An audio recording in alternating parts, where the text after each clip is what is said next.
Yo, welcome to the wonderful world of Hungry Heath. Now, I am not a classically trained chef. What I am is a self-taught home cook. I have studied under several television chefs, have a PhD from YouTube University, and a black belt in Google Food. I love to cook. The only thing I love more than cooking is my wife, the sensational chili steak. Together we host what we like to call the Friday Night Feast. Now this happens every Friday night at 6:30 Central, where we'll go live. We'll do a quick little cooking segment. We'll show you all how we do it.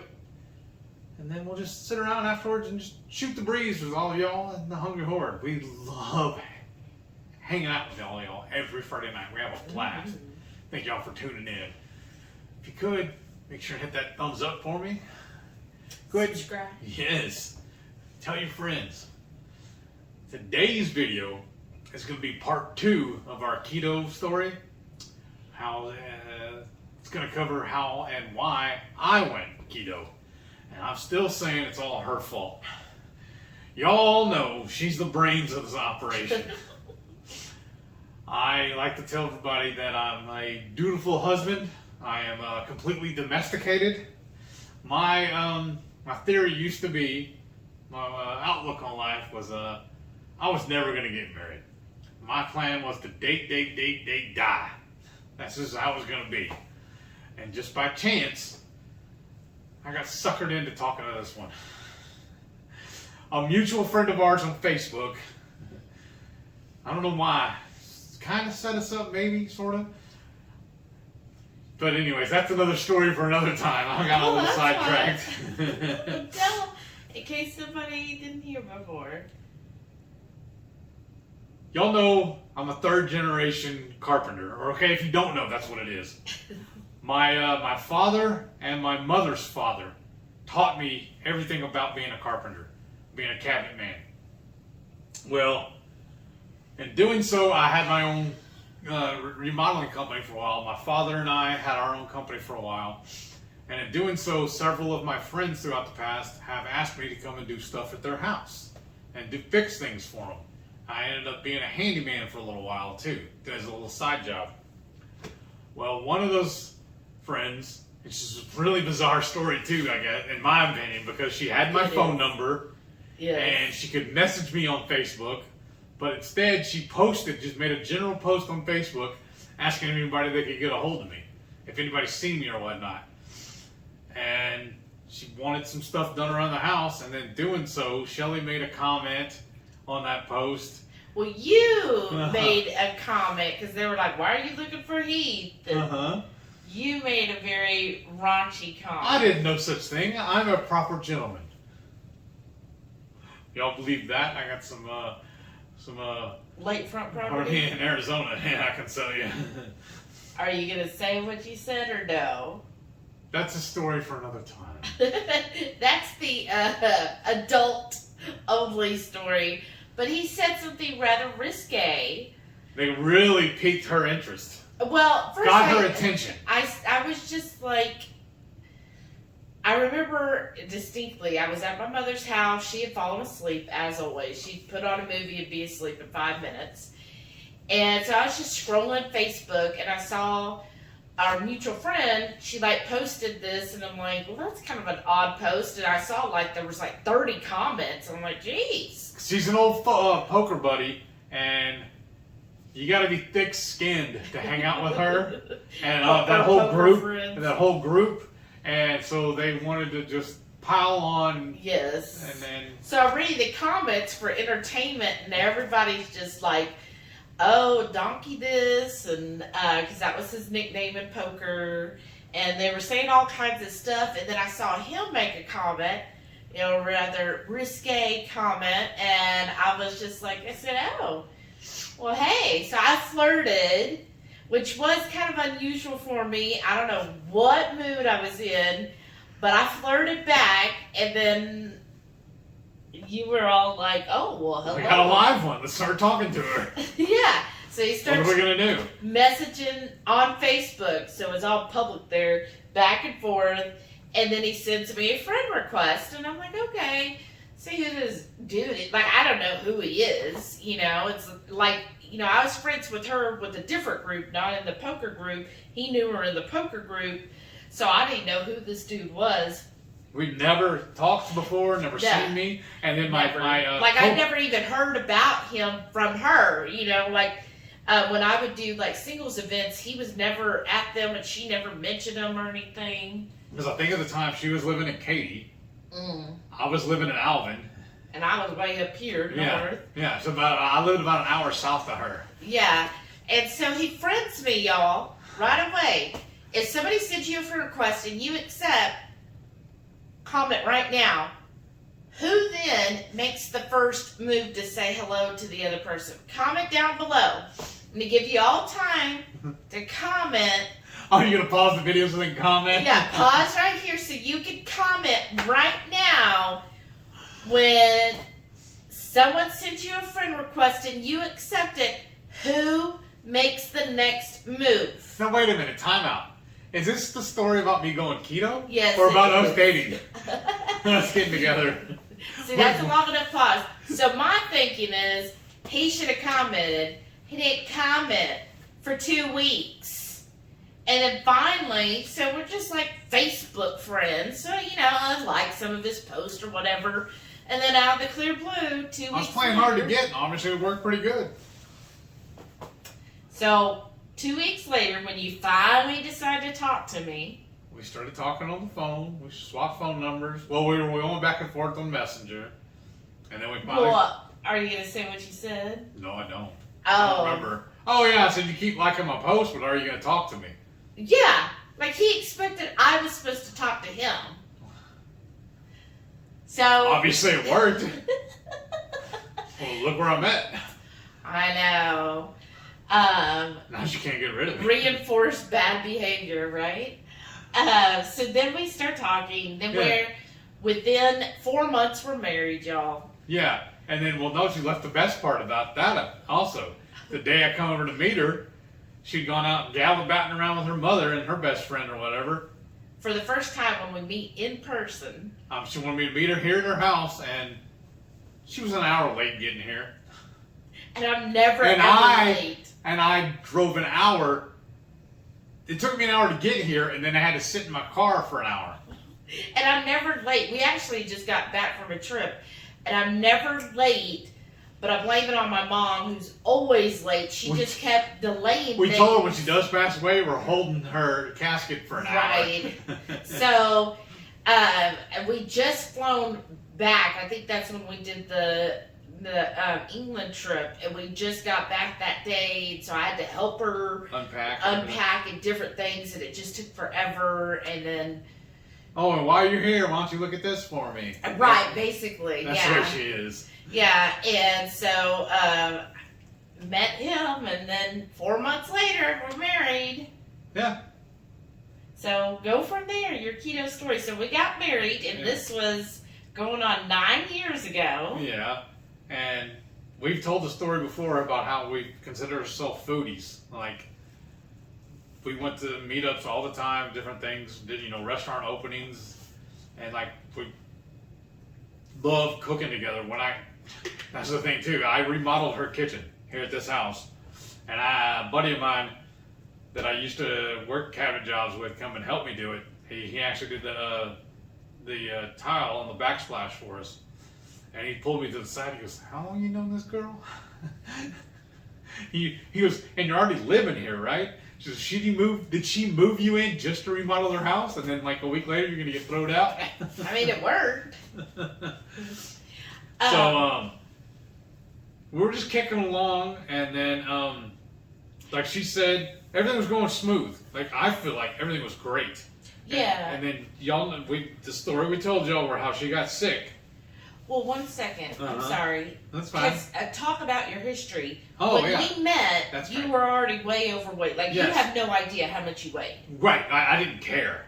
I really didn't. Right. And she didn't care about me being overweight. And that's one of the things that was endearing about her, too, because I've talked to several different women before, and that was one of the hang-ups they had with me. Well, I mean, I fell in love with you. Yeah, I know. Yeah. But that means you weren't shallow. That's what was really endearing. Well, So growing up, I've seen pictures of you as a kid. I was picked on a lot and made fun of and called fat. And I don't want to say the nickname I was called. I got a buddy that I've known my whole life. Like, he was born a day before me, actually. And his mother his mother and my aunt were best friends. So like I said, I feel like he's family, so I've known him my whole life, and he's the only one to this day that still calls me that name, that I allow it. But I don't want to say it publicly because I don't want anybody else calling me it. It just bothers me. I used to get into fights at school with it because it's stupid.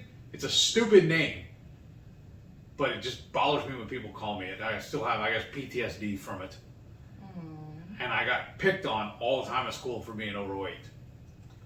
She's not convinced that I was overweight by looking at my pictures. Yeah, I'm going to share some pictures, like after this, where you can look and see when he was a kid. He was adorable. And him as a teenager, I'm like, okay, you weren't, like, I didn't see, I see in high school, I would consider you, like, chubby or husky, but you were not, like, obese. Like, you were just...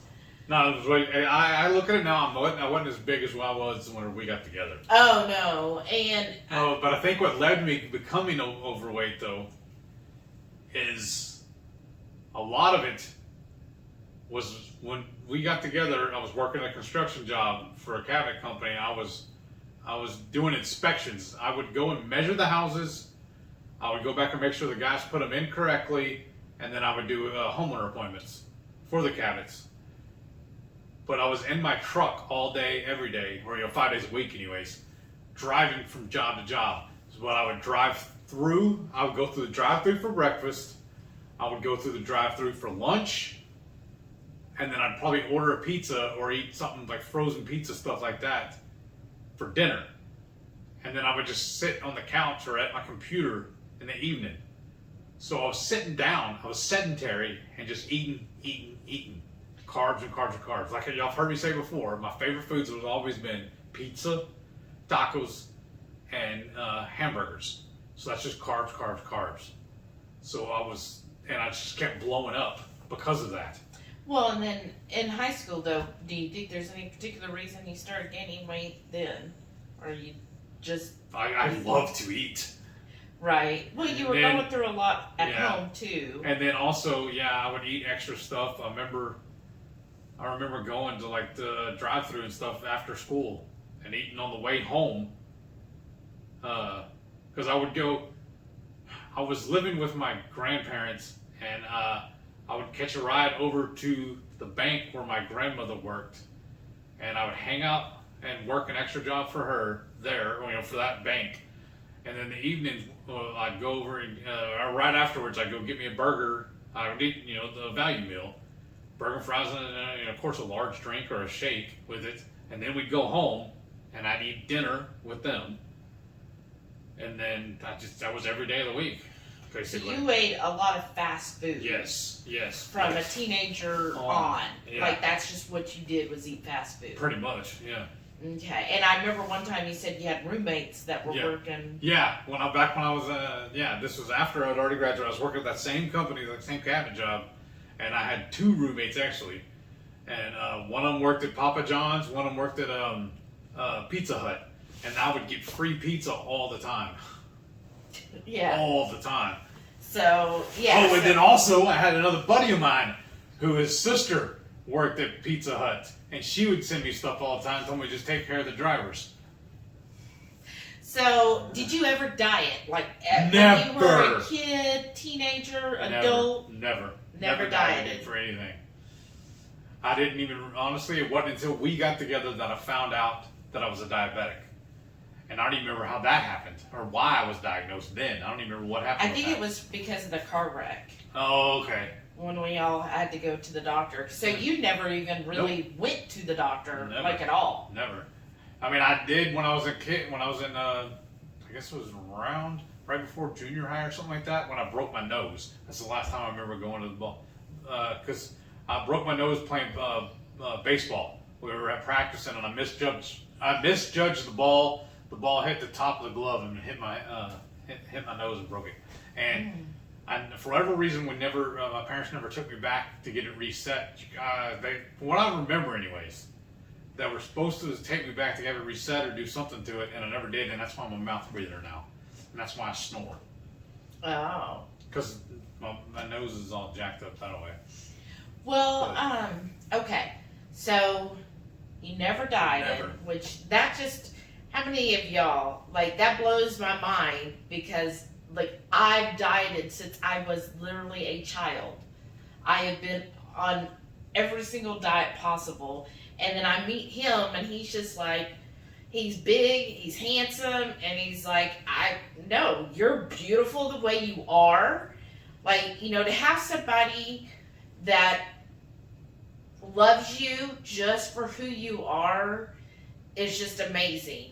And I mean, I've been with, you know, other people before. I was married before, but they never really truly, you know, they were like, yeah, I accept you, but I always felt like, oh, but hey, maybe try this diet or that diet, you know, like, oh, it's for your health or whatever. And it could have been, I don't know, you know, exes, you paint them in a bad picture. So, but him, when I met, he was just like, no, like, you're beautiful. I don't want to change anything about you. Why would we want to diet? Because, you know, I asked him, well, did you ever think about, like, dieting? And he was like, no, I wouldn't do that. Why? I love life. Yeah, I'm happy with who I am. But that's why it was a little difficult for me at the beginning when we started doing keto.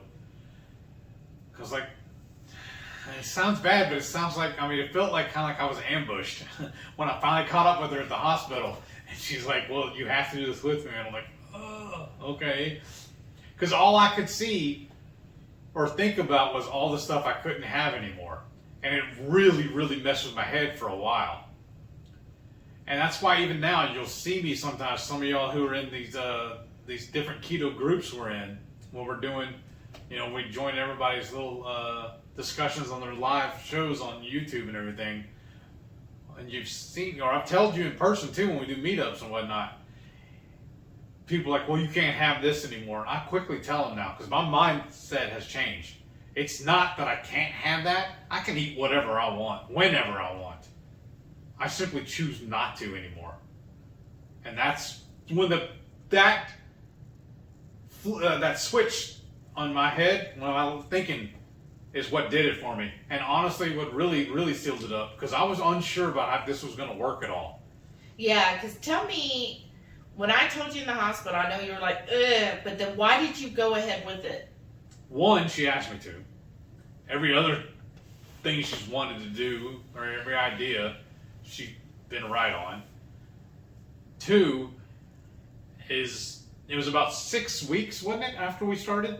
6 months. No. It was like 6 weeks. So I went back to the doctor, or actually he called me and told me I needed to stop taking my metformin. That it would actually be harmful to me because I'm no longer a type 2 diabetic, and that just floored me. Yeah, we'd actually, well, it might have been, I guess, maybe 8 weeks or so, because I was already healed. Mm-hmm. We went on a road trip in April. Right. And so we'd been on it for, I guess, 2 months at that point. And you kept feeling the band. Yeah. And that's why we went to the doctor. Right. But, because that was there, yeah, because I kept feeling this weird sensation around my midsection. It felt like, like you said, a band. Like somebody was tightening something around me. And that's all the doctor kept telling me was because you're a diabetic. It's because you're a diabetic. I was like, oh, okay. And so, like I said, he prescribed the metformin to me. And if any of y'all take that, know it's like a horse pill, and it was, I don't know why, but it stunk. Every time I hated it because every time I'd open the container, it was just putrid smelling. Oh, it was gross. So when he told me that, I was like, well, what? There's something to this. And then she was saying before too. We probably told this story. I don't remember if we told it in the last video, where you were watching Dr. Barry. yeah. And I was like, I didn't really care. I'd put on my headphones, or she would just put on hers, and she'd watch her little video, and I was watching whatever I was doing on my computer. And then finally one day I was like, all right, let me listen to this dude. You're that far into him, let me find out. And I started listening to him, and I was like, he's just speaking English. He's not like using a bunch of weird, but a bunch of medical terms. Yeah, like book words, school words. He was like, he's doing it in plain English. He's dumbing it down basically, but he's not doing it to make you feel dumb. You know what I mean? Mm-hmm. He's just speaking plain English, and I was like, he sounded cool. A few times we met him, we've been lucky enough to meet him in person. He's really cool. Yeah, he's really personable. Yeah, he's like somebody you can hang out with. He's not just like, I don't know how to describe it other than, he's not like up on a hierarchy, like oh my God, he's a god or something like that. Like some people do with their doctors. You don't think you can hang out with them or something. I don't know. It's just like somebody you can have a beer with. Yes. Or a keto beer, right? Yeah, or just hang out and have dinner or something. So he felt like one of my poker buddies, honestly. Yeah, I can see that. Well, let's talk about between when I told you in the hospital we're going to go keto versus up to when the doctor said you're no longer a diabetic. So about that 2-month span, how I know when we were at home and stuff, you were doing keto. Yeah, but or low carb. When I was at work, I wasn't. I was still doing. I went on to another cabinet company, working for them, and I was still cheating basically, and I was still eating, my drive-through and stuff because I love freebies, and I'm still. We both like that. Honestly, we are parts of like all their little reward clubs. On everything, if we go to the restaurant a lot, we join the reward clubs. We try and get freebies. I just think it's smart not to. Or I think if you don't do it, you're missing out. Mm-hmm. So I would get these little coupons or emails and stuff. So while I was at work, I'd still go hit the drive-through like normal, even though I was keto. Right. And then I wasn't really paying attention to ingredients as much as she was. And I would buy all those low-carb breads that really aren't. And tortillas. And the tortillas, all that. And we would even do the special order ones from the mail. Yeah, back then you couldn't just go to Aldi or HEB. Yeah. Those breads, you had to order them. We'd order, I think it was the hamburger buns and hot dog buns. Yeah. And the pizzas. Yeah. And and what the thing was at that time, he could not wrap his head around a bunless burger. Right. Like for the life of me, it took me about 6 months before he would even try a bunless burger. Because he was like, no, a burger has to have a bun or it's not a burger. Then you're just having a salad. And I was like, no, look, it's fine. You don't have to have the bread. Like I would tell him, how many times have you complained when you buy a burger and you'd be like, well, it's just all bread, like you can't even find the meat. I said, so now you're just getting the good stuff. But he was like, nope, if I'm having a burger, it's gotta have a bun. And so we would either buy those or I'd find recipes for keto buns. Like now we'd be doing like the PTSD stuff. But we, always were making buns and stuff because he was like, I have to have it. That's a burger. I love sandwiches. Yeah. And so it was different with like your mindset then. And then some of the people I would show you, because I was like way deep into the keto sphere. Like I was watching anything and everything keto. And some of the people, we won't name names, but some of them you were like, oh, I don't like them. They're 2-car salesmen. Yes. And, oh, I don't like that person. No, I don't like his gimmick. And so that's why when he was like, okay, I like this Dr. Berry, then I was like, oh, good, finally, because some of the people, in which we agree, some of those just a little, like it doesn't come across as genuine. But with Dr. Berry, he comes across very genuine. And then it was shortly thereafter, it was like in June, so we started February. Come June is when we found 2 Crazy Ketos. Mm-hmm. And then from there, and we'd already been watching 80 Keto, or he was, I think for a while, High Fat, High Fun. There was a lot of people that we just started watching, and then that's when I found out about KetoCon. But because we were so new into it, we didn't go that year to the KetoCon. which was 2019, because I was like, well, I don't know, like, I don't know any of these people. I mean, we knew about Aaron from 80 Keto, but I think even if we went, we wouldn't have, like, walked up and talked to him. Right. Or anybody. So we just kind of watched, and that's how I found several other people like Two Crazy Ketos.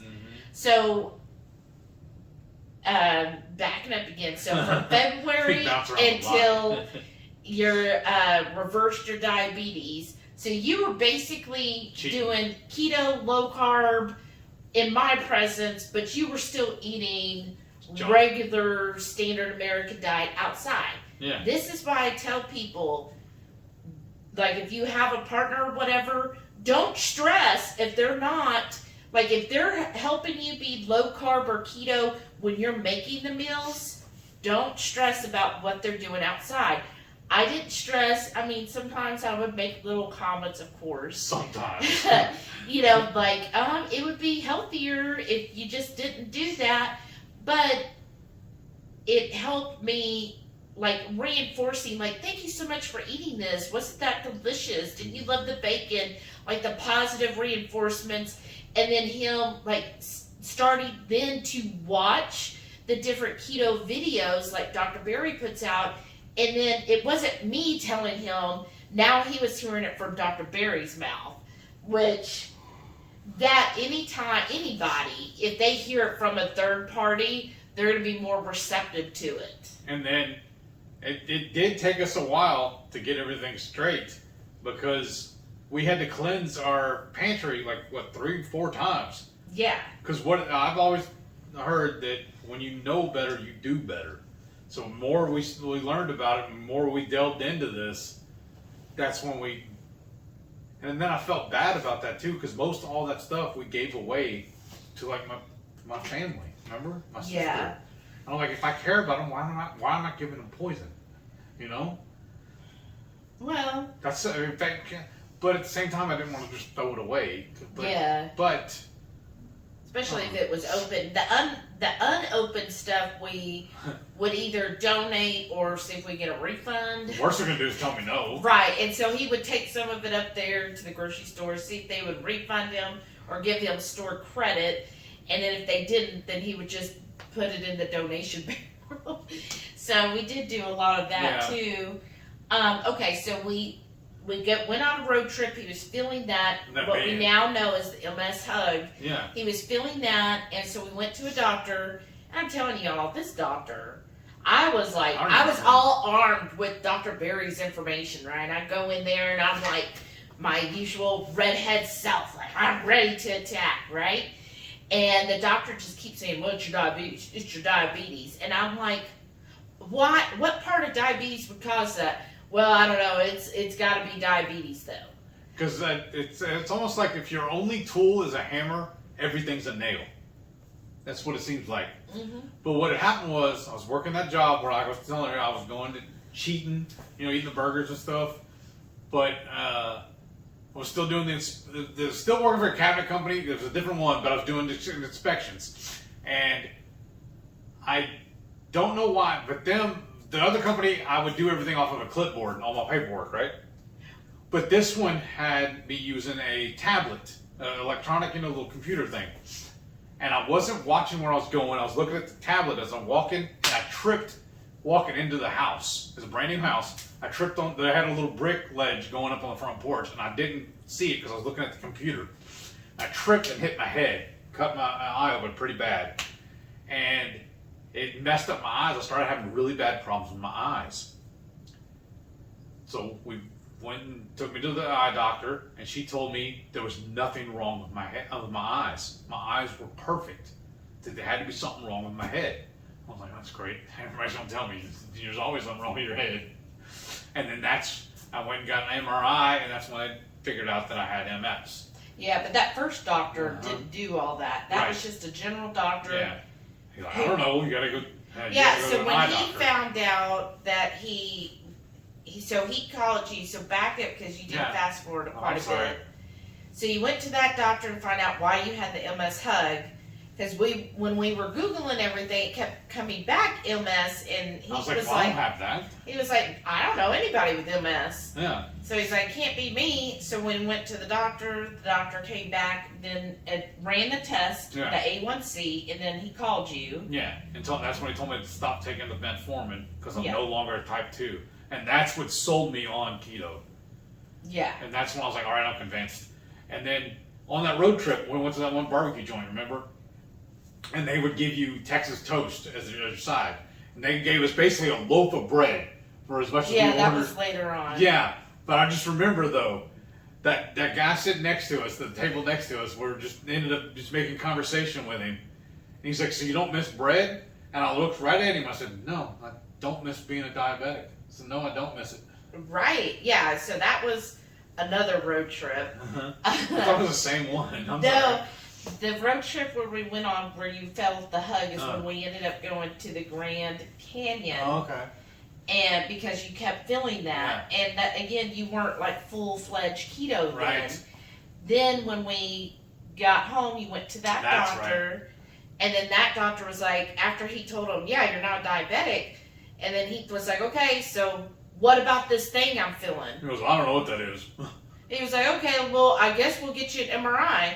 But he never followed up, and then, like, he called a week later, he's like, I thought I was supposed to get a test. He's like, yeah, they should be contacting you, and they never contacted him, and then eventually it just kind of went away. Yeah. So he was like, oh, well, whatever it was, it's gone now. Maybe it's just because I was sitting in the car all day long. Yeah. And it wasn't until I hit my head that... Yeah, and that was like a few months later. Right, okay then. Yeah, but that point when he said you're no longer a diabetic, that's at that point you stopped eating the standard American diet. Right. Okay, so you stopped then. Yeah. No more. Now I am keto. Right, and you no longer were going through drive-throughs or anything like that. Or if I did, it was just getting the burger and throwing the buns away. Mm-hmm. And so that's when he went full-fledged, because he was like, I'm not a diabetic. Yeah. He's like, okay. You can actually fix this? Yeah. I don't have to take these stupid pills anymore? Yeah, he was so glad to get rid of that. Yeah. Because I remember, I was all happy and threw it away. And so then we were full-fledged keto. Now, you still had the bun issue, and it was another few months where I finally convinced him. I think we went somewhere with Amanda and Thomas. I think, and they had bunless burgers, and you're like, fine, I'll try it. Yeah. Well, then I remember, too, what's that one place where the burger bar where you go up and fix your own, put all your own top? Fuddruckers? And I remember thinking how many times I would go there and put so much stuff on it that I couldn't pick it up and eat it, so I had to eat it with a knife and fork. I'm like, wait a minute, what's the difference? I'm just going to do the same thing here now. Duh. That's why I always say, when people are being judgy, people look at things differently, right? Everybody looks at a situation differently. And I try to remember that, but sometimes I do get in my head like, no, it's this specific way of doing things. And then I have to remember, no, everybody's life experiences and their outlook on things are different. So in Heath's mind, it was like, no, this is a burger. And it wasn't until it finally clicked in his mind, he was like, oh yeah, I don't have to have the bun. And then it used to really, I love going out to eat. I still do. And it used to really upset me when places were only a la carte. Right. When you didn't get a combo, like your meal didn't, when you ordered the steak or whatever, and it did not come with, the side dishes included. But now I gravitate to those places more now. And I feel like, honestly, the best places, if you want to eat cheap on keto, is either going to be McDonald's or Wendy's. Mm. Those are the cheapest. So you either get those, or you have to go to a high-end steakhouse where everything is a la carte. Because all the other ones, all they're gonna do is throw the carbs at you. And 90% of the stuff they add onto your plate is stuff we don't want now. Right, It's and then real it's hard. kind of like, It's yeah, really you hard. can go to a mediocre restaurant, Yeah. but you're paying, most of what you're paying for are the sides, and you know, like maybe you can order a steak, but it's going to be usually like a sirloin. Yeah. And it's just going to be like 8 to 10 ounces, but then you've got 3 carb sides that you're like, well, I guess just give me a salad and Brussels sprouts or broccoli. If they even have them. Yeah, but I Right. don't like broccoli, so that makes it difficult too. Yeah. He doesn't I like loathe broccoli, honestly. Yeah. What else is a classic keto thing that you hate besides broccoli? I know. Starts with an O. I don't know. Seriously. Olives. Oh, yeah. No. Because that used to make me so mad too. With that one roommate of mine that worked at the pizza joint would purposely put olives on those pizzas because he knew I wouldn't eat them. Now that's mean. Well, that's why he's making. He liked it on his pizza, so I make sure it made his pizza for him. I saved it. He's like, how I have to get it away from you. Yeah. So, If you put the poison on it, I don't want it. There's your trick. If you are anywhere near Heath and you don't want him to eat something, put olives or broccoli. Because like even the olives, putting it on the pizza, I can't pick it off. It's still tainted. That taste is still there. Or like my sister used to make for the holidays all the time. She'd make the broccoli rice casserole dish that she loved. She requested it all the time from her. And my sister would be like, well, go ahead and try it. You can't even taste it. I was like, okay, if I can't taste it, why are you even bother putting it in there then? Just leave it out. It's no. Okay. But, so. Oh, and I used to, honestly, I loved, my dad said it, and I'm a firm believer of it. Oh, It wasn't chocolate, it was chocolate. He loved chocolate, and I did too. I still do. I used to eat, I'd buy the big bags of the peanut butter M&Ms, and I would eat the whole bag in one sitting. I would just crush it.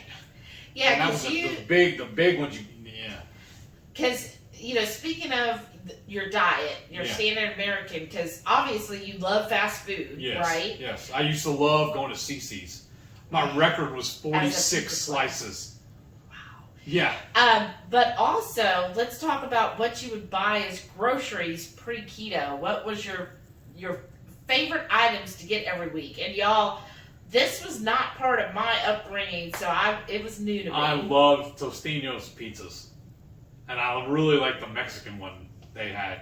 Were good to me, and I love those frozen burritos. I used to take those to work with me when I worked at Home Depot. I had a little cooler, and I put 2 or 3 of those burritos in there, and 2 or 3 sodas, and that was my lunch because it was cheap. And I used to eat ramen noodles all the time, and I would buy the canned shrimp or the chicken or whatever, and I'd mix that in there with it, whatever flavor it was. I would mix in with the ramens because I was broke and it was cheap, so it filled the void. So. Wow. Yeah. And then didn't you besides desserts, I know the M&Ms, what else would you buy a lot of? Well, growing up, my stepmom used to love going to the day-old bread store, and she would stock up on the treats. Like she used to buy the Twinkies all the time, and to make them go further, she put them in the freezer. Well, I got to the point where I wanted them, so I just started eating them frozen, and that was my favorite way of eating them. Now, when I buy them myself and put them in the freezer, I purposely buy them and put them in the freezer and eat them frozen. It was like what do you call it? Like you get at the Baskin Robbins, like the frozen cake, the ice cream cakes. Oh, right. And I just do it myself. Or also, like again with the fast food, I used to love the McRibs. Oh gosh. Well, I figured out that Encore, the Encore, in the frozen section, they made them. It was basically the same thing, but it was just the meat. So I'd go buy that, and I'd go buy a few hoagie rolls or whatever. Or the bolio rolls. Yeah, but they're like 25 cents a piece at the HEB, and I'd make my own McRibs, and I didn't have to wait year round to get them. And I used to love the Thin Mints from the Girl Scout cookies. Oh yeah. And then we figured out, my dad and I, we used to go and hit up the dollar store, and I figured out that you could buy the dollar store's version of the Thin Mints year round, so you didn't have to wait around for them to go on sale. I was a fiend for chocolate. So speaking of that, Yeah. so you ate obviously junk all the time. Junk all the time. Like, Yeah. I'm not surprised he was only a diabetic, right? Yeah. How much do you think your weight was pre-keto? Honestly, don't know. I really do not. But when we started keto and I started weighing, the scale capped out at 460. More than likely, I'm 9% sure I was more than that. But that's where the scale tapped out at. Yeah, and that was when So I was probably first close to started 500. keto. Yeah, I was probably close to 500, if If not not more. over. Yeah. Right. Oh yeah, for sure. Yeah. And so when And you I first, just didn't care. yeah, I mean, obviously you eat like that. Yeah. But yeah, so he never cared. And then when we got together, I mean, we started cooking a lot more because Yes. we both liked that. So you weren't eating as much fast food and junk, but Oh, we still were and- eating junk. She is such an awesome cook. Like, one of my favorite things she used to make for us was the bread pudding. I'd never had it yeah, before. that was good. Before growing up, I never had that. And she made it for me. And then she would use day-old stale bread to make it. But then I come up, because sugar, let's start using day-old donuts. Yeah. That was amazing, wasn't it? Yeah, I didn't. I don't know why we're both diabetic. I know. I don't know why I was 460 pounds. Right, I used to bake all the time, Yes. so I And she used to make there's a special setting on our oven she would use for making her bread. proof setting. And she would make homemade sourdough bread for us and stuff. Yeah. Like, she's an awesome, awesome cook. She really, really is. I think she's better cook than I am. I really do. Oh, I don't know. We each have our strengths, but so Because like we said in that other video, I still can't fry an egg. The only way I can do it is if I use it on my Blackstone. Because that's one of my jobs too, is I used to work at Whataburger. So I was a short order cook, kind of like, I could fry an egg there. But if you just give me a skillet, or even a cast iron skillet, put it on the stove, I will mess that up and it ends up being a scrambled egg.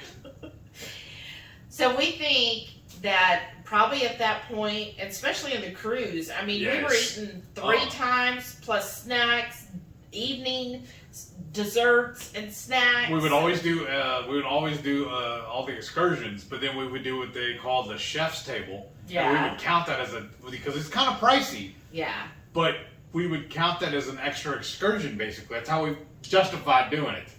And that, they give you wine, Oh, wine, champagne. and then they give you a tour of the galley, and then they teach you how to make their chocolate lava cake, and then they give you the recipe.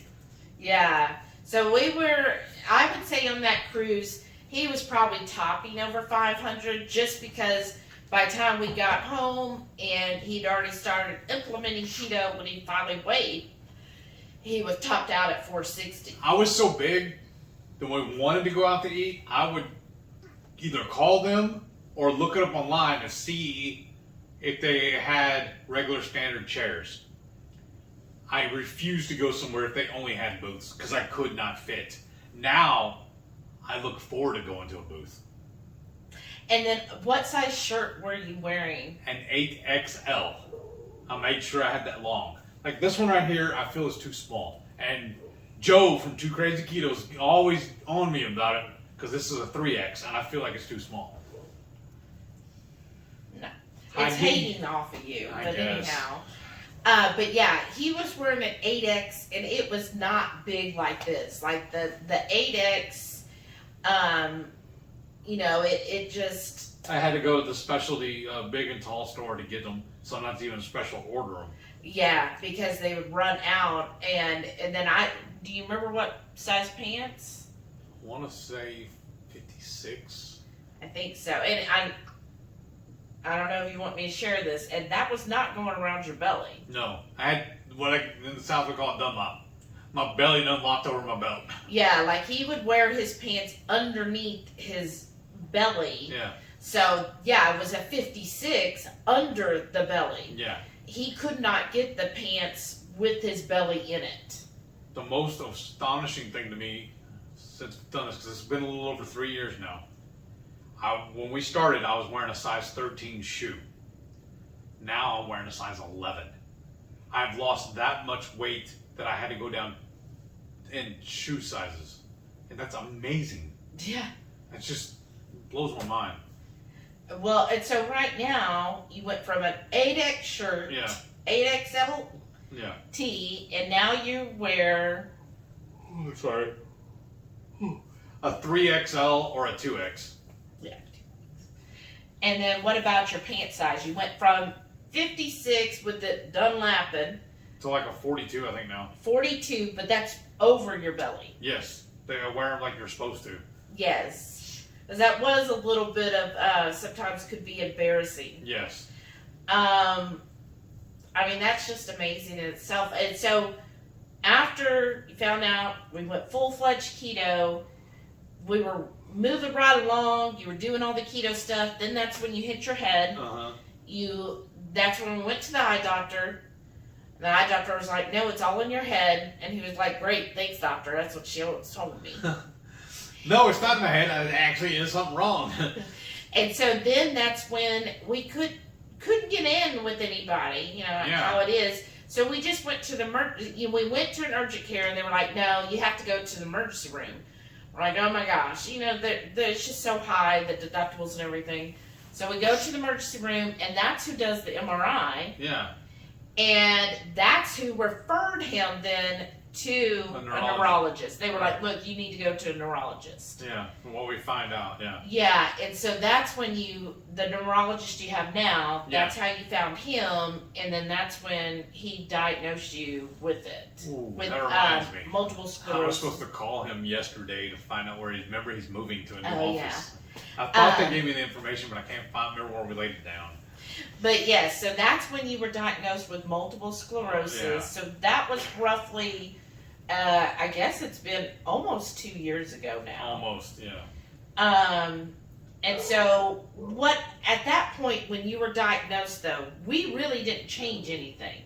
No. We just kept doing keto. Yeah. And he just went through it. And I reached out to Dr. Barry and asked his opinion, and he told me what I need to do to get it under control is go as low carb as I can. And that's why we started partly dabbling in carnivore. But I still could not give up my jalapenos. I still let my heat. Right. So that's why I was always telling everybody I'm kind of close. Because I'll still eat pickles and jalapenos. And then there's a couple other things I still ate though.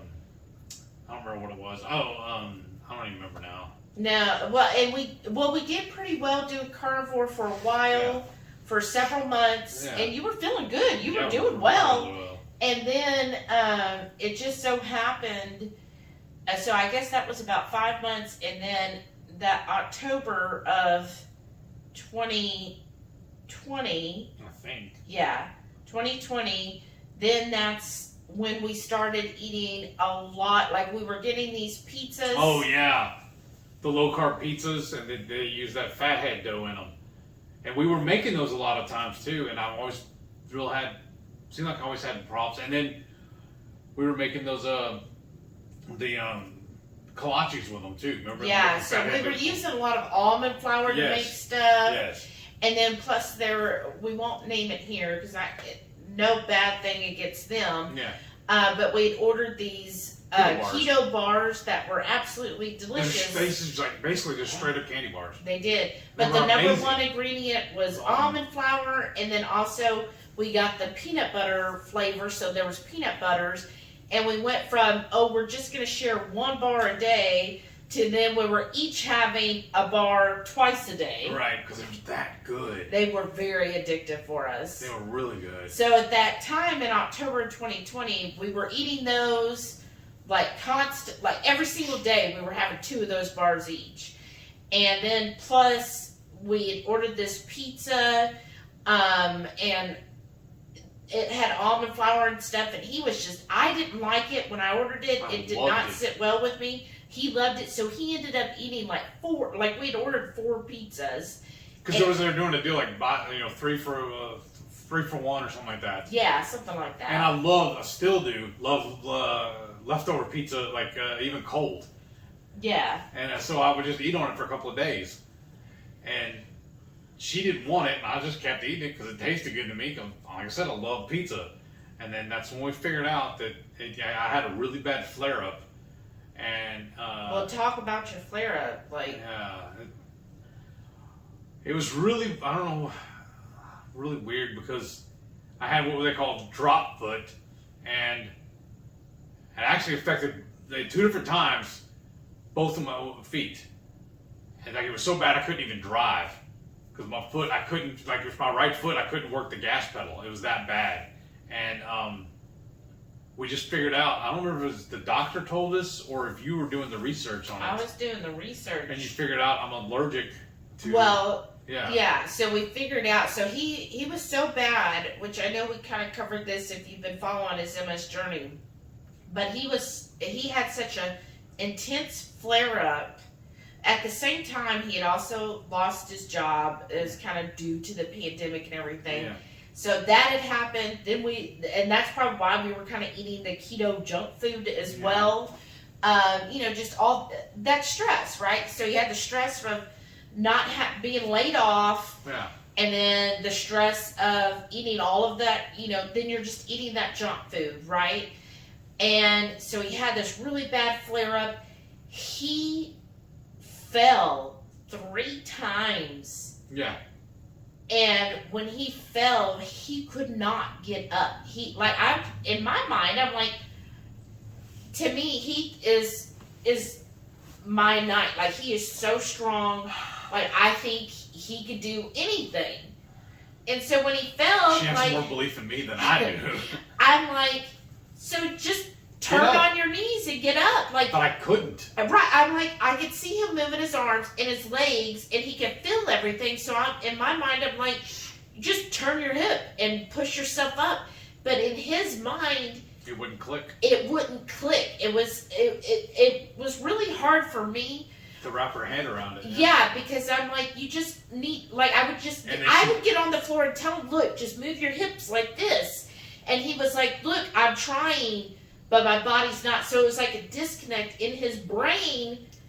He's thinking that, but it would not connect to his body. Like, it was so bad, she couldn't get me up, so we had to call the paramedics to come get me up. Yeah, and each time... That was embarrassing. Yeah, we had to call the paramedics, and they would send a team out that would then lift him up and tell him, don't get on the floor again. Did y'all know, I've talked about it before, and I've mentioned it in my MS journeys, where I do the DDPY.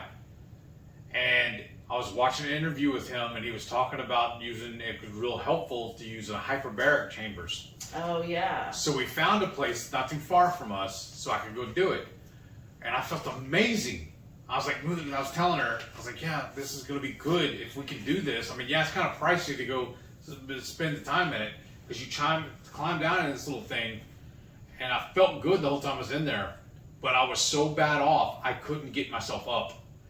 They literally had to come over and unbolt it from the harness, the little mount it's in, turn it over, and pour me, like this thing basically gave birth to me. It poured me out of it. And then they had to go get 2 or 3 other people with a bed sheet, slip it under me to help me get up. I could not get out of the machine. Yeah, it was really embarrassing. So I've never been back. So I'm thinking about maybe I should, but I don't know, it's so pricey. And then it's chancy. Yeah. And you're doing so well. Yeah. But yeah, so I mean, we were trying everything, and then he found out about DDPY. Yes. So I was like, let's do it. Yeah. And if y'all never done or heard about it, because I mean, I've talked about it before, I am a lifelong pro wrestling fan. I still am. I love pro wrestling. That's like my thing. DDP is Diamond Dallas Page. He's a professional wrestler. And what I love about his story is he developed, he calls it it's not your mama's yoga. He calls it, that's why he doesn't like it when anybody calls it yoga. He wants you to call it DDPY. It's Diamond Dallas Page Yoga. And he does it where you can start off. I actually started it when I started it, because where I was at my mobility, I did it sitting right here on this couch. He has a thing called Chair Force. If some of y'all remember back in the day on PBS, there was that Sit and Be Fit. That lady was doing the exercises from a chair. That's what it kind of reminded me of. Yeah. And I was doing those. I really credit him with helping me with my mobility now is I was doing his exercises, and he moved from the chair force to stand strong, where you use a chair to help balance you, and now I'm doing just the full-fledged. Every once in a while I'll still use the chair for some of the stuff he's doing. I still feel like I need it. And you've seen me too, like when we went to the haunted houses with Renee that time. Yeah. And I don't think I was taking my meds then, and I didn't have my eggs. Because that's another thing that's really helped me. I know I'm bouncing around, folks. I'm horrible at stories. But I forgot where I was going now. So let's back up just a little bit. It's fine. I'm so sorry. That October, I mean, it was a really bad flare up. The stress, being laid off, everything. It was a very, very dark time. Yeah. Very dark time mentally for you. And then physically, like, I had to help him shower. Yes. Luckily, we already had a walk-in shower. Yeah. In our master. But And it already has a bench in it too. Yeah, I had that already, so that was good.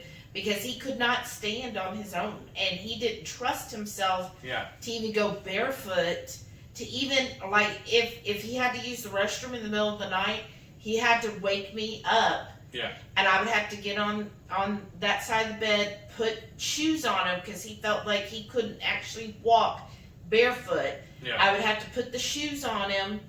And I still do not walk barefoot in the house. I don't feel, I do, but not very far. I just don't feel comfortable doing it. It just didn't feel good either. Oh.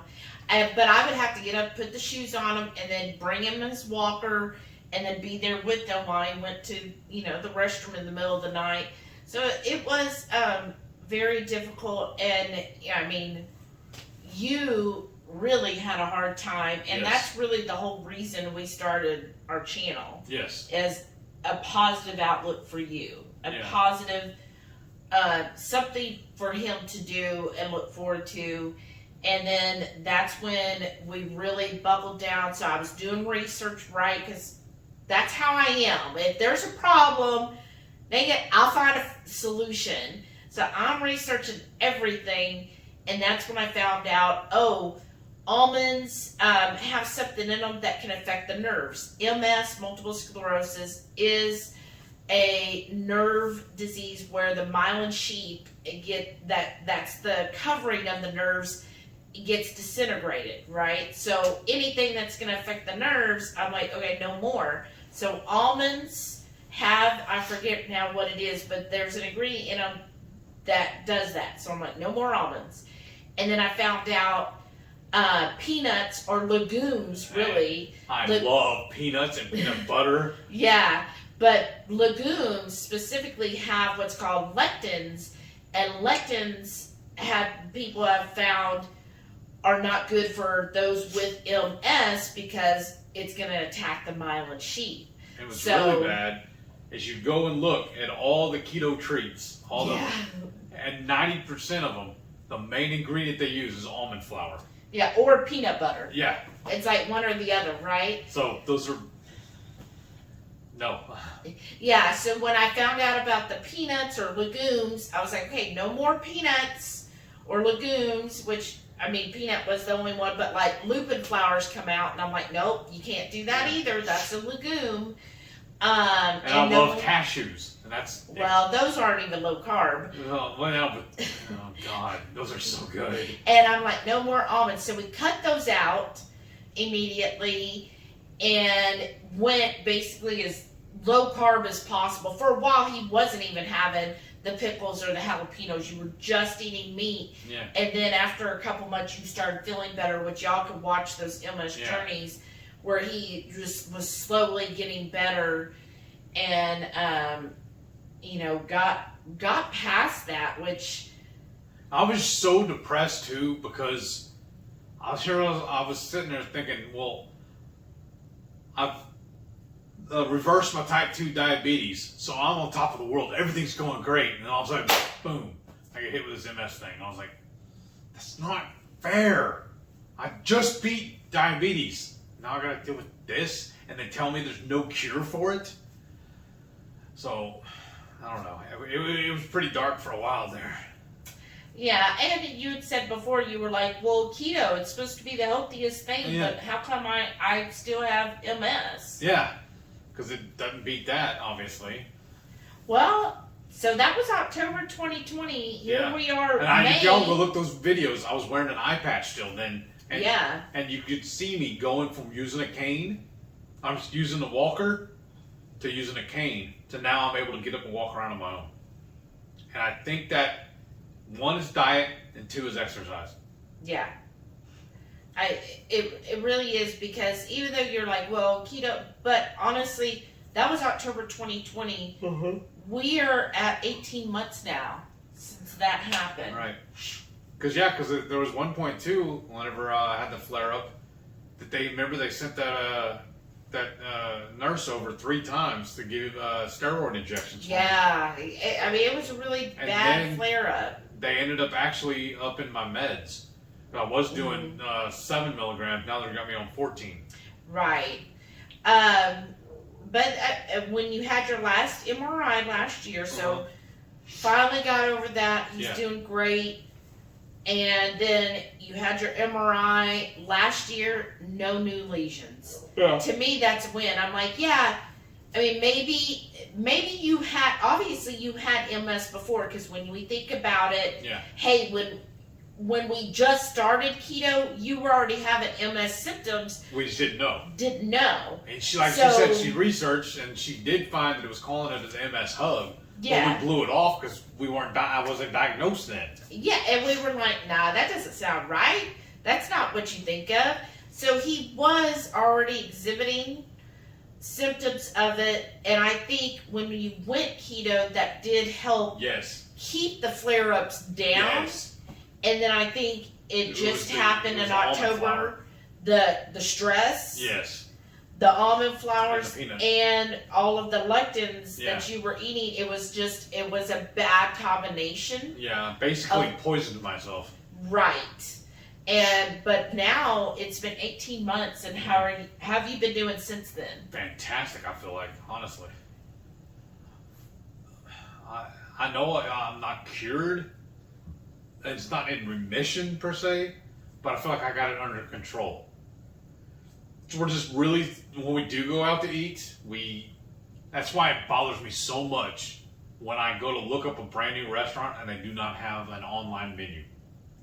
I want to boycott them for that. It's like, how can you do that in this day and age, in this computer era, when you do not have a website with your menu listed? Because I want to do my research and make sure and see what their ingredients are, especially when it's a place that's touting that they are keto. Yeah, or have keto options. Yeah. Yeah. So I just make sure I do my research now.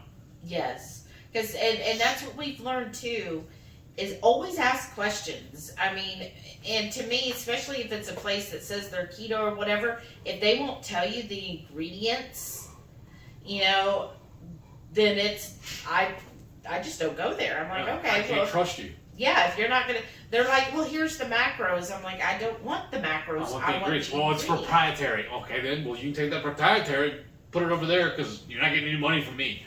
Right. Because that's my proprietary.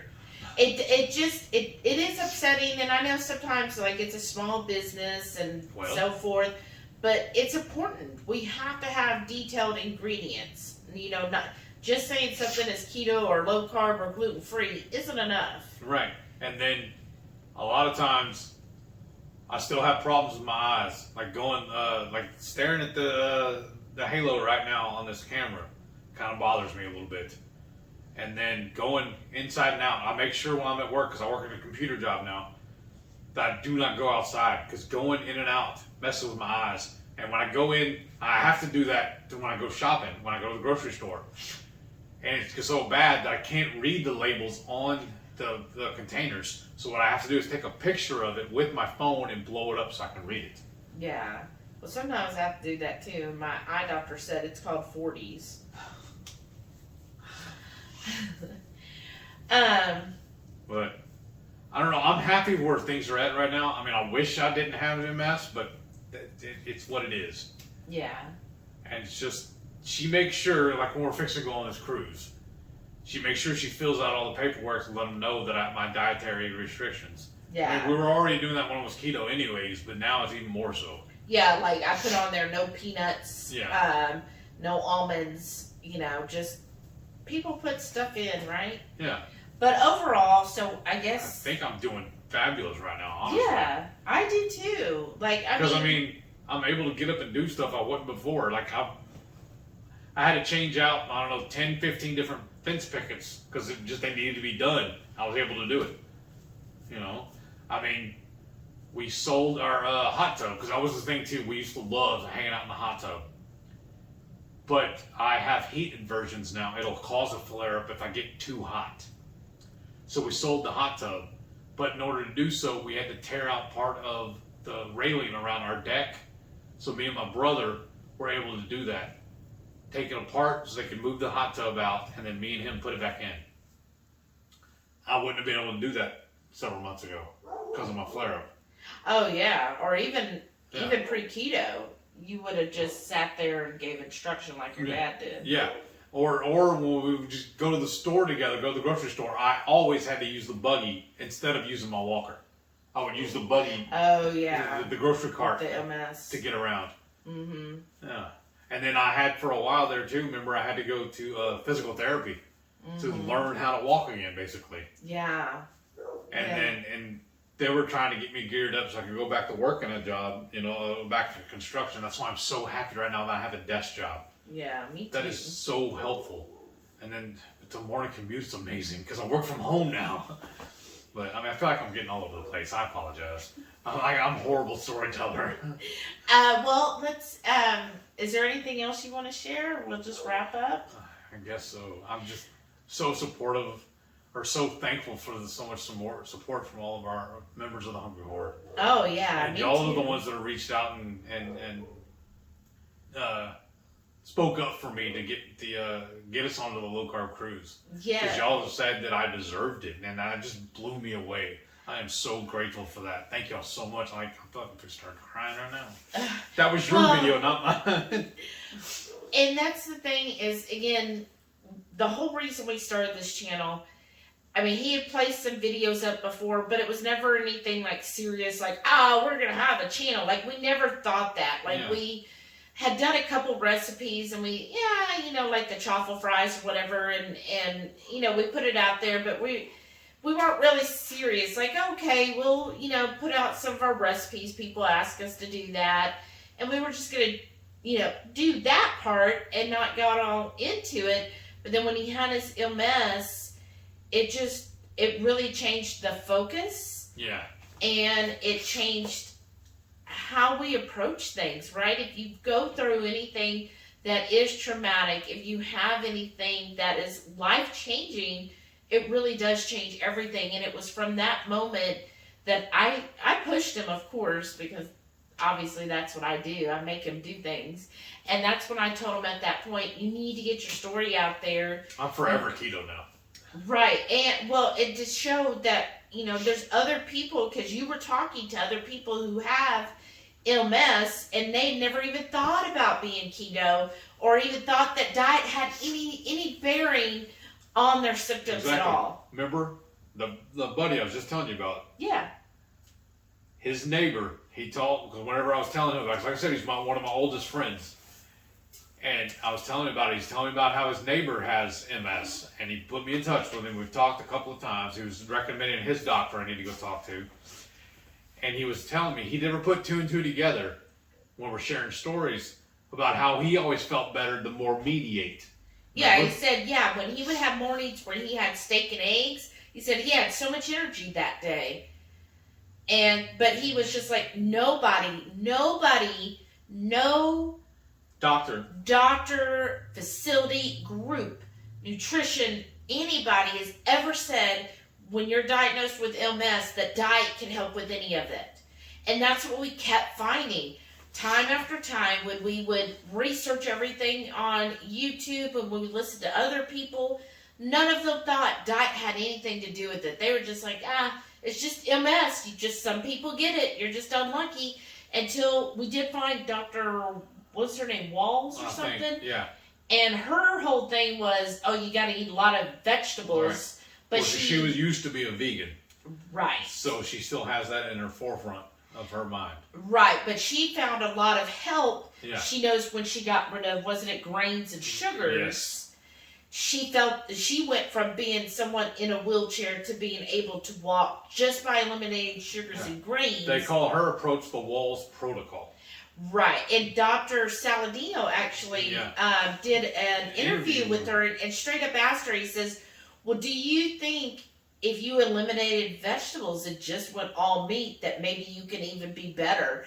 And she just, like it, you see the look in her face was like she never thought to go that far, and I don't know if she wants to. And because she's also anti-egg, remember? Yeah, that's why I quit following her, because we found out that eggs really, really help me. That's why I eat 4 hard-boiled eggs every single day. Yeah, and I found another YouTuber, and that's what he had said, and he noticed that anytime, because he just shared random stories, he'd say when he felt like a flare was about to happen, he said all of a sudden he'd get this intense desire for eggs, and he said this last time when he had a flare-up, he started eating a dozen eggs every single day, and he said so his flare-up, normally a flare-up would last him 3 to 4 weeks. This time it only lasted a week, and he thinks because he was eating a dozen eggs a day, and he's like, but now I don't do that, so that might be something I'll do in the future if I start feeling that I'll start eating eggs again. And I'm like, there's your sign. Like, you see these little drops, right, of these dots, and it's like, just connect the dots. And that's why I told Heath, you need to put it out there, as there's other people who have multiple sclerosis, and I can guarantee you their doctors, their nurses are not telling them that diet or exercise could help their situation at all. You could show people it does help. Is it going to cure it? Probably not. I mean, we don't know long term because it's only been a couple of years. But look at how well you're doing. It's keeping it at bay, at least. It's not cured, but I'm maintaining it. Right. It's livable. I mean, here it's been 18 months and you're doing well. Yeah. And you're eating well. I mean, And like last time I did go see my neurologist, he was amazed at how well I'm doing too. Yeah, so. And he says, whatever you're doing, keep it up. He goes, right now you're looking fabulous. He goes, I couldn't even tell that you have the same issues. So. And then with his MRI, not having any new lesions. Yeah. That's a good sign. Like, that's a really good sign, because that's what they want to look for, is to make sure there's no new lesions. So as long as we keep that going. And we stumbled upon the eggs thing also, is during the renovations of our house after the flood. At the hotel we were staying at, because we were at the hotel for like 4 months, I think. Yeah. It was. Part of their breakfast buffet, they would put hard-boiled eggs out, and they had them in little, basically like the small, like solo cups, kind of like with a little lid on it, and they just stuck them out there on ice. And I would it was quick and easy. I just grabbed 2 packs. Each cup had 2 eggs in it, so I grabbed 2 of those and eat those for my breakfast. And I grabbed they have little bowls with potatoes, eggs, and sausage in it. Well, I'd get the bowl and just eat the sausage, throw everything else away, or maybe sometimes eat the egg. But I would always eat the hard-boiled egg and the sausage because it was quick and easy. And then they had the string cheese too. Yeah. And that's where I've developed that for my breakfast. That's why I keep doing that. I always eat sausage, eggs, and cheese for my breakfast. And that's why I do the 4 eggs now every morning. Because we noticed whenever we moved back home, he stopped eating the boiled eggs. Yeah. It was just eating like sausage for breakfast. And he started having issues again where he was off balance or kind of stumbling easier. Wobbly. Yeah. Feeling lightheaded. And I was like, okay, now start eating the eggs. And it's like immediately. Yeah. And we didn't know what it was. So she looked it up. There's something about the hard-boiled egg. Yeah, so Dr. Berry actually did a video talking about selenium for nerves. And again, MS nerve disorder. So that's where I was like, oh, that's why eggs have a high amount of selenium. Yeah. And that must be what's So doing it. It doesn't help me as much if I eat scrambled or fried eggs. It has to be hard boiled. So that's why I stick to that. Yeah. Because every time I go to the store, or when I'm needing it anyways, I always buy the 36 pack of eggs. I come home and I cook them in the Instant Pot. I do them all at once. Mm-hmm. And that's why, like, for a while he was seeing about maybe getting a different neurologist. Yeah. But this neurologist has been open to keto. Now, he does sometimes express concern like, well, you want to make sure your cholesterol's okay. And I explained to him, too. I said, well, with a high cholesterol, to me, that tells me I'm doing my keto correctly. Mm-hmm. But what did he say? He just kind of gave me one of those looks. He's like, oh. But he's like, well, whatever you're doing, just keep it up. Like, he's glad with your progress. So let's just do a recap, because I know we've been talking. Standard.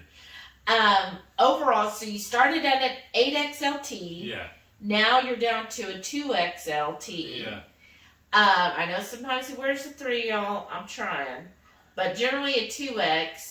You went from a 56 Dunlop jeans down to a 42 with your belly in it. And how much weight-wise? How many pounds did that equal? I had to ask now, right? I want to say it's around 250 pounds, I think. Yeah, because again, we don't know. I'm sure he was well over 500 pounds. Yeah. And I told him now, I said, used to, like when he was laying in bed, it was like his belly just, it was a full belly, right? Yeah. And now when he lays in, I'm like, your chest actually, like where your belly goes, it actually goes down, like your chest down. Where, where the rib cage ends, it actually goes down. Whereas before, it always just went way up. Because remember, I also would buy those form-fitted hats. Yeah. I knew what size hat I wore, and now it's too big. Yeah, it's amazing weight-wise. I mean, at least probably close to 250 pounds down. I bought seatbelt extenders for all of our vehicles. I have like 2 or 3 of them, and I would move them back and forth between my truck and her car. Or if you were riding with anybody else. I would carry it with me, to make sure. Or when we would fly, I'd have to ask for the extender, the seatbelts. I don't need those anymore. I don't need to use them anymore. And so, do you want to say what your current weight is? I honestly don't know. You weighed not too long ago. Yeah, but it's on my phone, which we're recording right now. It was. I want to say 285. Yes. And I was real religious about weighing at least once a week, but I gave up on it. I really did. I just like. Why? Yeah. Why? Why did you give up on weighing all the time? Because I didn't think it mattered. Right? I mean, as long as you're feeling good and you're looking good, what does the number on the scale mean? And then I just forget the weight a lot of times too. What's your ultimate goal? To be happy. Seriously. My ultimate goal is to get rid of MS altogether. That's really what I want. I just don't know if that's even possible. They said the biggest problem is no 2 cases are identical. Yeah. So even me sharing my story, it may help somebody, but there's no guarantee because it may not help them the same way. But it's worth a shot. Right. I know eating meat's not going to mess you up. Mm-hmm. What about weight-wise? Do you have a goal there? Or close? I want to be around 250. That's what I think would be my ideal weight. So I want to get rid of this still. So, but that means if 250, that means you only have 35 pounds to lose. Did you ever think you would ever say, like, oh, if I lose 35 pounds, I'll be at the weight that I'd be happy with? No. And I'm not even really, I did not honestly do this for a weight loss. That's why I love what Dr. Berry says, that keto is not a weight loss diet. And I'm a firm believer of that. And I don't get wrapped up into how long it's taking me to do it, because my thing is I didn't put on all my weight overnight, so I was not going to take it off overnight. Mm-hmm. I'm very lazy. I'm the first one to tell you that. I'll really admit it. I don't like tracking. I refuse to track. I think it's silly. I think in some ways it's almost another form of eating disorder. I think we should just eat. I know what foods to avoid, and I do. I don't worry about serving sizes or how much of it I'm eating. I'm eating until I'm comfortably stuffed, and then I stop. There'll be several times I'll put a lot on my plate, I'll eat, and then I can't finish it. So I'll pick it up and put it away for leftovers for another time. I have no problem doing that. I'm not opposed to leftovers. It's just, there's certain foods I do miss. I used to love fruit. I loved especially tropical fruits, but that's nothing but sugar. I do not want to be a diabetic again, so I do not eat them. A lot of people say that the keto's too restricted, you can't have this, can't have that. I look at it as I can eat whatever I want, whenever I want. I simply choose not to anymore. I could eat the almonds right now and the peanuts, but I don't like how it feels, how I feel afterwards, so I choose not to eat that anymore. It's not I can't have it, I don't want it. I changed the way I think about it, like she said with the bun on the burger. It's a want to. You have to want to do this, and that this is what I want to do. I want to be keto from now on. Like Dr. Berry says, it's the proper human diet. What's his story all the time? It's not that, when he stopped poisoning his dog, the dog got better. Well, I stopped poisoning myself, I'm getting better. So, if y'all don't follow Dr. Berry, I recommend you do so. He's a very, very wise man. And when I do meet him, when we do see him in person, I do not ever miss the chance to go up and shake his hand and repeatedly tell him thank you. Because I feel like he saved my life just by following his guidance. It's just, I don't know. I cannot say enough good things about him, about his way of doing things. Because I tell everybody too, I don't feel like I'm doing keto. I'm doing Berry method keto. Yeah. Well, y'all see from watching my story and watching his, we both approach keto really differently because he doesn't track. He doesn't do any of that. He just eats what he wants to eat when he wants to eat it. I'm very much, and it's probably because I'm a type A, I track constantly. I don't feel like, for me, it's like a eating disorder. It's data. Yeah. So if something isn't going right, then I can look back and say, okay, what was going on? And then, I weigh stuff where he's always like, that looks like a good serving. Yeah.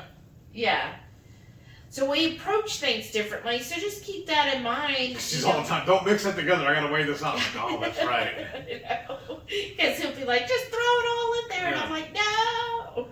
I gotta know how much of the hamburger I have before you mix in the Rayo's or whatever with it. Yeah. So we definitely approach things differently. Yeah. I feel like, but it makes it interesting, I'll tell you that. But it's successful. That's why, as you've heard, like 2KK say, there's no one way to do keto. It's like, this is Shelly's way of doing keto. This is Heath's way of doing keto. You have your way of doing keto. You just do what works the best for you. The best for me is no almonds, no sugars, no peanuts. No olives. No, yeah, that was even pre-keto. I didn't have those. I knew better than that. But and then there was a little time there I was making my pork rind tortillas because again, tacos are life. I have to have my tacos. And then we discovered the egg life, and the egg life wraps. And I was like, well, this is easy. I don't have to make these anymore. These are beautiful. So. They came in handy because I eat tacos at least once a week. That's what Tuesdays are for. It's Taco Tuesday. Well, and I told Heath before, like somebody had told us 5 years ago. Right. Hey, you know what? If you give up sugar and breads and grains and pastas, but you get to have all the steak, all the bacon, all the butter, not margarine, real butter. you could eat day in and day out and you'll actually be healthier. If someone had actually told it to me like that, I would think they're lying. yeah, I would have. The first time I heard about keto, I was like, that doesn't make sense. You have to have carbs. Like, it's nutrient. Because we thought we were doing good. We would stop eating potatoes. We started eating sweet potatoes. Right, because that's what they focused on is, if you're going to go keto, you got to cut these foods off. They don't tell, hey, keto means you get to have all these delicious things that a lot of people don't have on traditional diets. Like having bacon at every meal. Right. Having butter butter is freaking butter. Delicious. Butter makes it butter. Yes. And then ribeyes. Ribeyes and steaks and and fatty fish like a salmon. Yes. All of those great things. I don't miss having a bowl of pasta with any of that. I mean, because all it would do is fill you up. Now I can have a 16-ounce ribeye smothered with butter and a side of pork belly. Like, how does that compare to having rice? You know what I'm saying? I call that my turf and turf. Right. So to me, it's the approach of things. If somebody had explained it to me, I might have been like, well, I'll give it a try. I'm going to see if I have bacon at every meal, how I feel after a month, because I don't believe it. That was me. Right, and then you were feeling good. Yeah, and then when him telling me I'm no longer a diabetic, I was like, oh, there's something to this. Right. And that's when I was hooked. Yeah. And it's because I even had a roommate, remember, she reached out to me and told me that I need to be careful because keto's dangerous. I was like, how is this dangerous when I'm no longer a type 2 diabetic? When I've lost so much weight, how is this dangerous? Right, and that was still kind of at the beginning. Yeah. Now. How is this dangerous? Right. 3 years into this, now, still no longer a diabetic, still energetic, lost so much weight. Energetic because I'm yawning. I know, right? But, being able to go and do stuff, because used to we'd hate walk. Right. And, when we were joking about one of our road trips that we were going to do one of those coffee table book of the country by from the view of your driver's seat, Yeah, from the dashboard. So we didn't have to get out and walk around. But then the last time we went to New York, we walked all of Central Park. No problem. Last time we went to New Orleans, we walked everywhere.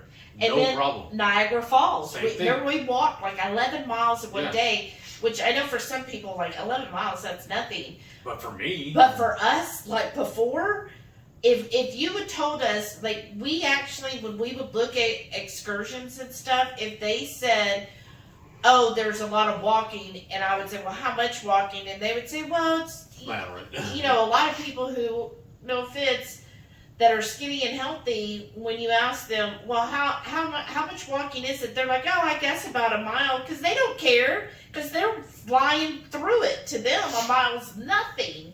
But to us back then, a mile, it might as well be like walking to Canada from Texas. Right. Because that's how we looked at it. We were like, oh, it's a mile, never mind. So we went to the Grand Canyon. No, actually, it was when we went to Yellowstone.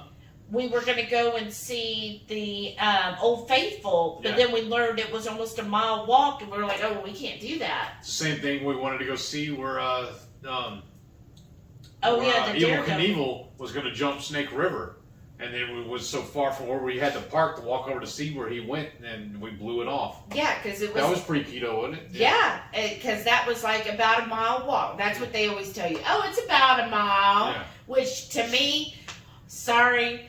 When a fit person tells somebody it's about a mile, I hear that that's 5 miles. Because to the fit person, it might feel like it's just a mile, but to someone who's very unfit and very unhealthy, a mile feels like 10. And it's just like, okay, well, we're not doing it. So we really did lose out on a lot of stuff, a lot of experiences that now we get to do, like walking the 10 miles, 11 miles at Niagara Falls in one day, doing that, we got to experience that. Yeah.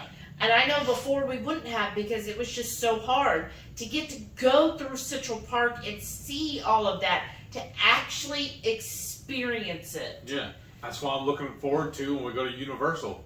Because before I couldn't fit in roller coasters. I was too big. So now I'm looking forward to doing it because I used to love roller coasters. Yeah, me too.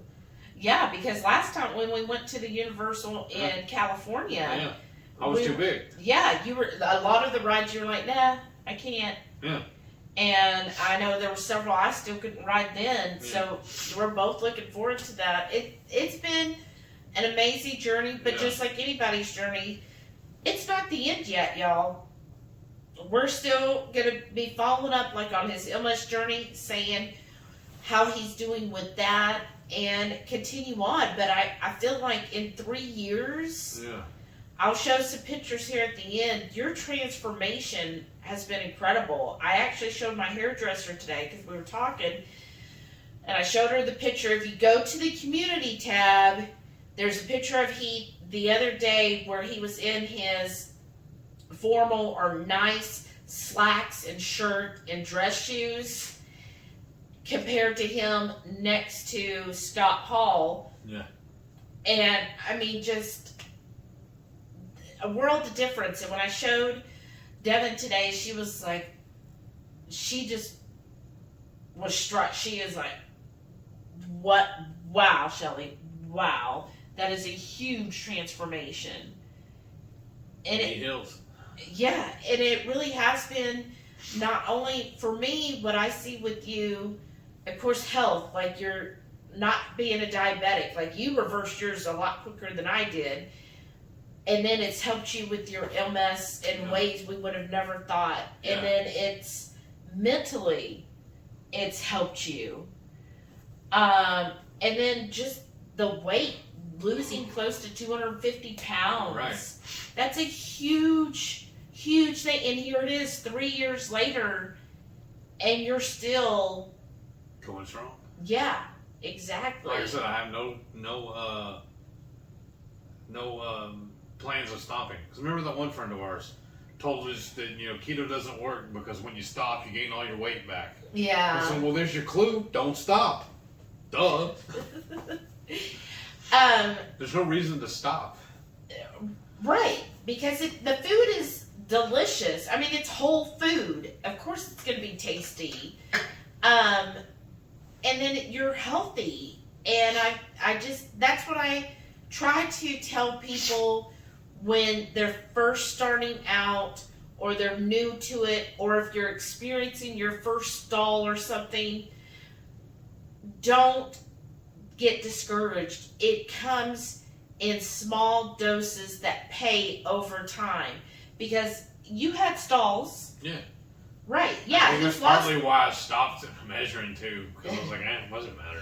It's going to be what it's going to be. Right, because, yes. And then I said too, I don't like tracking, so that's still a form of tracking. Right, and so, yeah, he's lost in 3 years about 250 pounds, but I remember, I think it was in 2020, that your weight, this is back when you were checking every week, like it kept bouncing between the same 5 pounds for a good 4 or 5 months. You were like, well... It was so bad that one of our road trips, I actually brought a scale with us so we could check, remember? Yes. But I don't like tracking.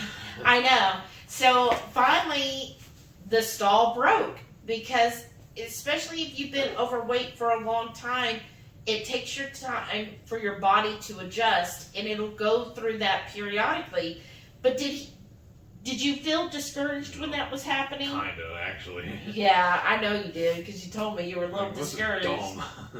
That's honestly partly why I gave up on it, honestly. On weighing. Yeah. And then it felt honestly, it felt freeing not having to wait.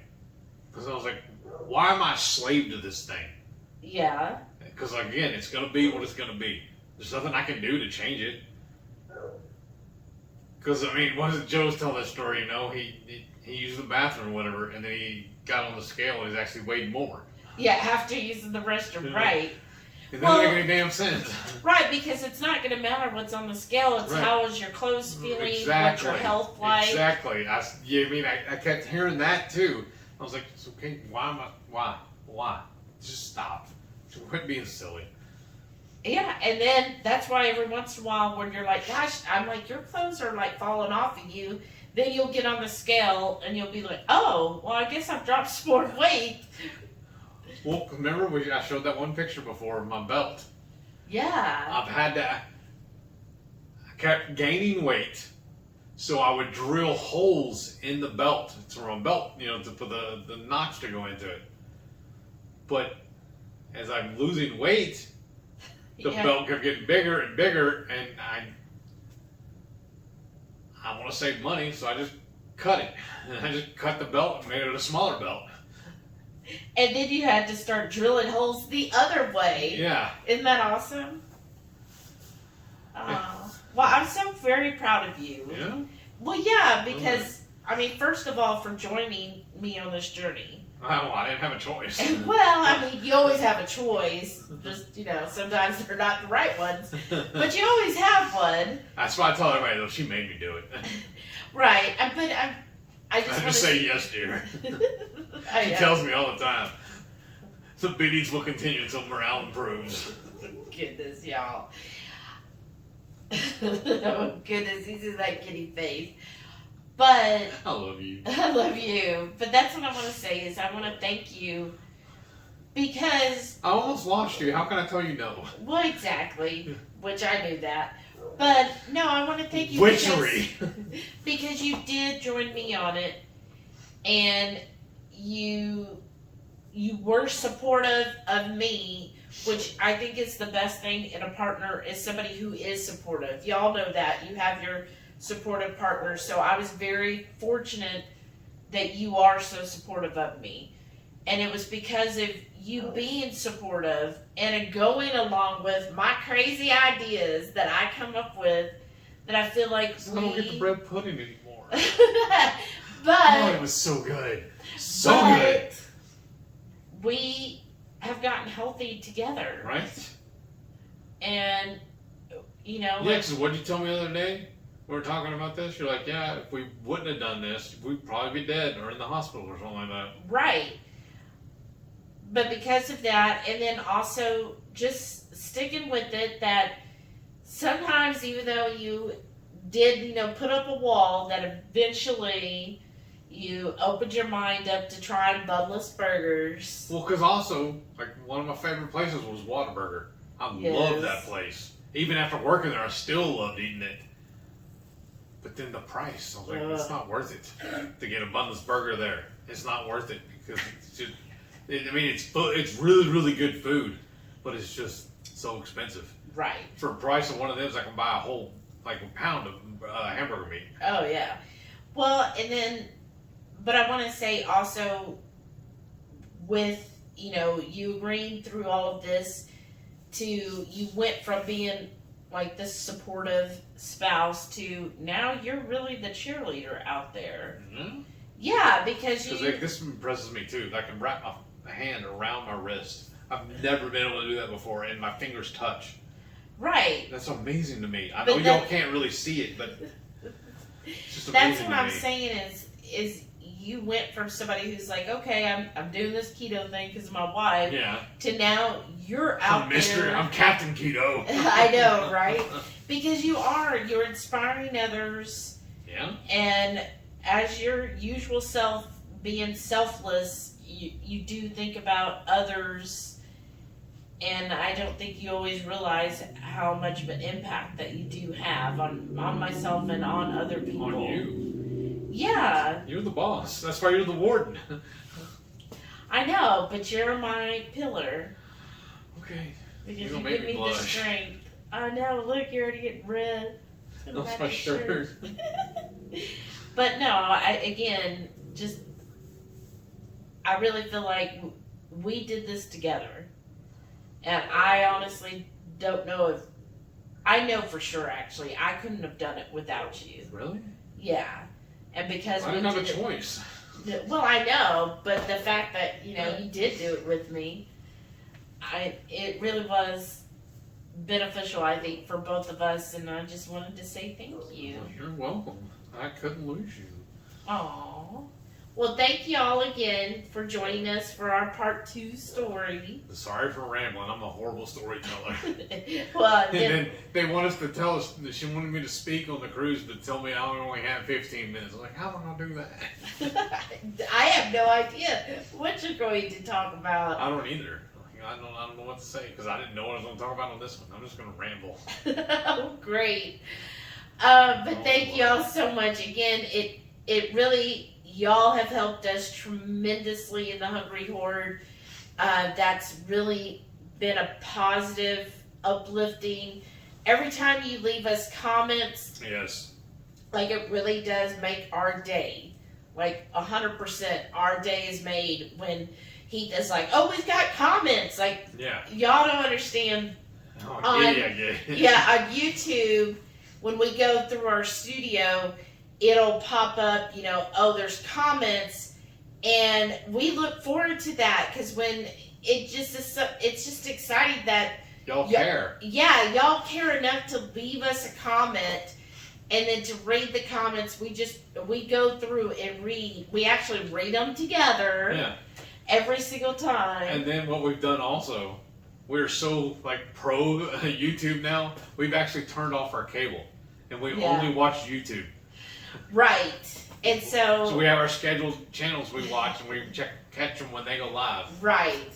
But again, y'all in the That is our TV. Yes, thank you again so much. Yes. And every time you leave those comments, please know we read them together. We sit here and we read them together. Because it honestly hurts my feelings a little bit when you go read them without me and comment without me. I know, because sometimes I'll read them during work. Well, I'm at work and I can't.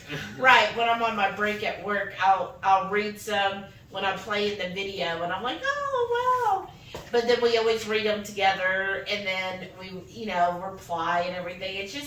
It really does make our day go. But that's why we look so forward every Friday to hanging out with everybody. Yeah. So that reminds us, every Friday night, 6:30 Central, we'll go live for the Friday night feast.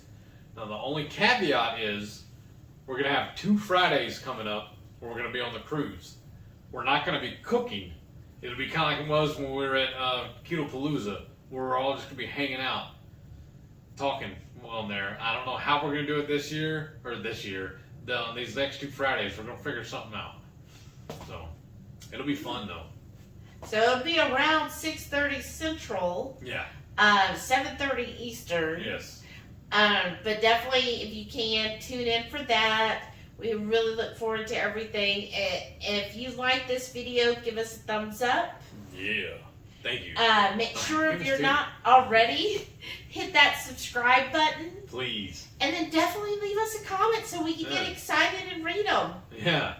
Tell me something silly about me again. We made so much good I love friends olives. Yeah. I just feel like I found my tribe. I feel like we've made some really good friends through keto. And I think a lot of it, honestly, is Dr. Barry and 2 Grains of Ketos. Thank you, Joe and Rachel. Yes. And also want to give a shout out to Autumn. I think she's helped a lot too. She's gave me some great advice, and she said she feels like I'm her little brother, or a brother anyways. She feels like that's our relationship. It's like a brother-sister thing. Because we both like picking on each other. Mm-hmm. And then she made me feel like amazing when we went to Keto Palooza. Well, she does that. She Yeah. puts on an amazing event at Keto Palooza, y'all. So if y'all are pro keto, or if y'all are keto and if you're thinking about if you should go to Keto Palooza this year, definitely go. Because she won't admit it, but she's doing this year as a celebration of my birthday. So we're definitely going to be there. All right, y'all. Well, thank you for watching another long story. It's about 15 minutes. Yeah. All right. You ready to sign off this time? Thank you again. We love you all. Bye.